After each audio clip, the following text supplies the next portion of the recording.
Josh Kraushaar, editor-in-chief of Jewish Insider. Good morning, Josh. How are you? Good morning, Hugh. Great to be with you. I want to begin with the president of Brazil, Luiz Inácio Lula da Silva, otherwise known as Lula by the masses, a couple of days ago said Israel was engaged in a genocide as bad as Hitler's. Okay, that's stupid, horrible, and Israel has rebuked him and barred him from coming to the country till he retracts that awful and incorrect statement. But guess who shows up there yesterday? Tony Blinken, to shake hand, grip and grin Lula. Are you amazed that they did not cancel that visit? Well, I'm amazed that Tony Blinken didn't say anything right away about his comments equating Israel's government with the Nazis. It was obscene. It's extreme. And it's nothing new from Lula, frankly.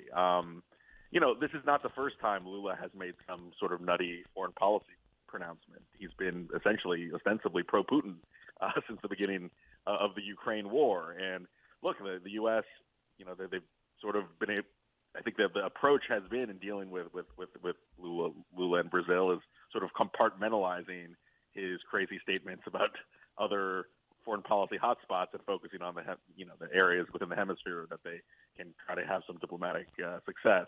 But I think it was a big error, and we reported on this at Jewish Insider, that you didn't hear Blinken say anything at all or even have any communique about their disapproval of Lula's comments last week.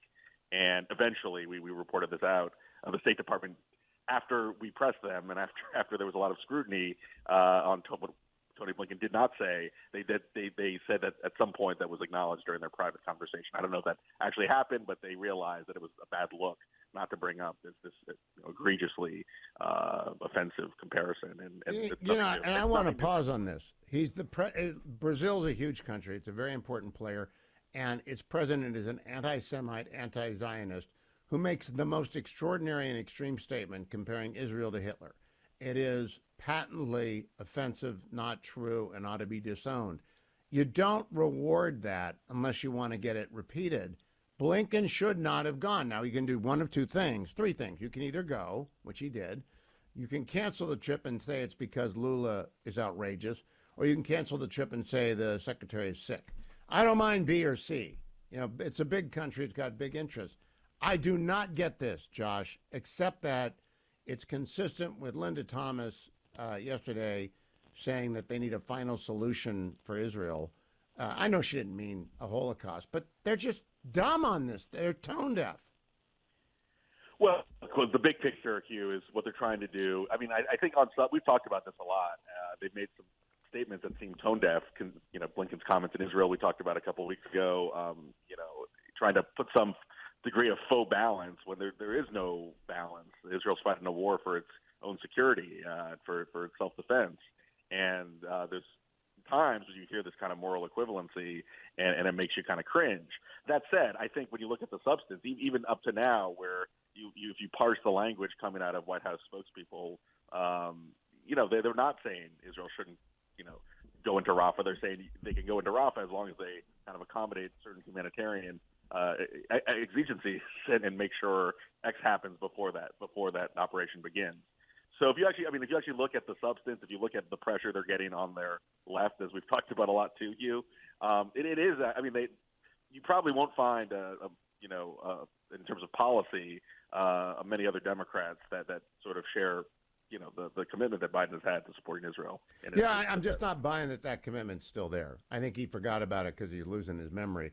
I listened yesterday to the new edition of For Heaven's Sake. That's a podcast from the Hartman Institute that the Time of Israel has. I listened to it because Daniil Hartman and his co-host, Yossi Klein Halevi, are very, very smart, and they're liberals, right? They're lefties in Israel politics. They hate Netanyahu. So I want to hear from both sides. And yesterday's broadcast is have people given up? Have they forgotten 10/7? Looks like the world just forgot 10/7, and the coverage of it is gone, and Israel is now the villain again and no longer a victim. And they don't want to be victims. They just want people to remember that 10/7 is sort of unprecedented. Do you agree with them that the world media, not just the U.S. media, but the world media has said, enough of that, let's move on? To some extent, I don't think that's anything new. I mean, we've been seeing this right when the war started. I mean, there was you saw the outburst of anti-Semitism even before Israel went to war against Hamas and the campuses. And look, I think the media coverage, we've written about certain publications that we think have been pretty egregious in sort of having an anti-Israel bias, sloppiness with their coverage, relying on Hamas leaders without any degree of skepticism or scrutiny. So there's been a lot of issues with coverage that we've seen. But look, I think when you look at public opinion, and this goes back to why the White House is doing what it's doing. You look even within the Democratic Party, you see folks like John Fetterman, you see the rank and file Democrats, majority of lawmakers on all these big votes. They're standing with Israel. They're supporting their defense against Hamas. I think the problem and what they're bringing up is sort of the elite spaces, the media, academia. That's where you're seeing a shift. That's where you're seeing the most significant. Have you picked up anti-Semitism. Have you picked up Alex Ward's new book, The Internationalist, yet?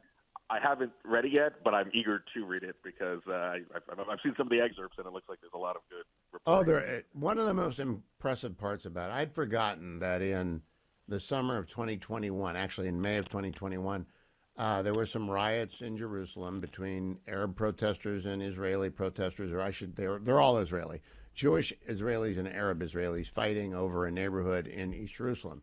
And then Hamas started to lob in dozens and dozens of rockets. So there was the first Hamas-Israel crisis in 2021. And the telling of it is, it's sort of spooky.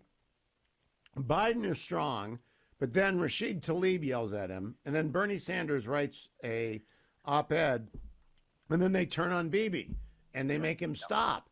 It's like a preview of coming attractions, except Hamas got much, much more vicious in between. Do you remember that summit? I forgot that incident completely.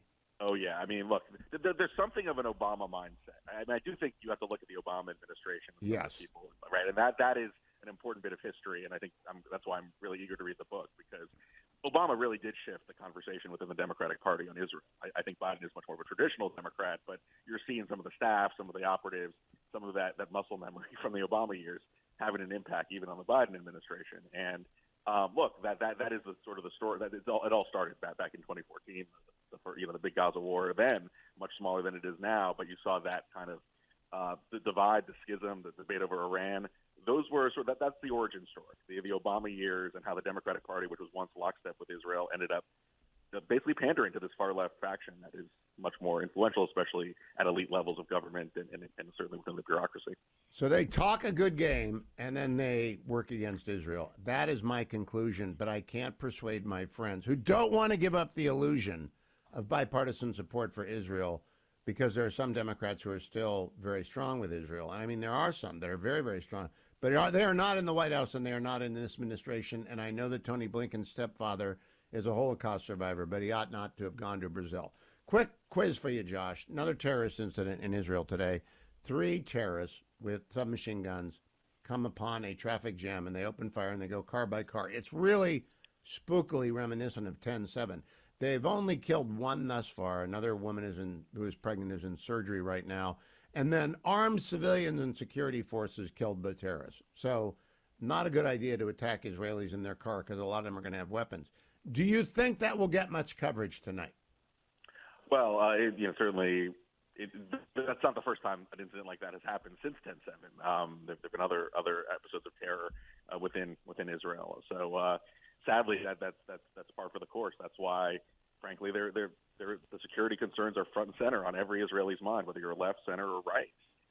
That they don't have a partner for peace. And I think one of the other things that has been a little tone deaf from the Biden administration is this insistence that there has to be a Palestinian state at the end of October. I mean, the notion that would be a reward of some sort for what happened on October 7th. I mean, the real challenge is the degree of anti-Semitism and hatred on the Palestinian side, and it's a long-term process. But until that hatred subsides and they're willing to live side by side with Jewish state and a Palestinian state, that you're not going to have that.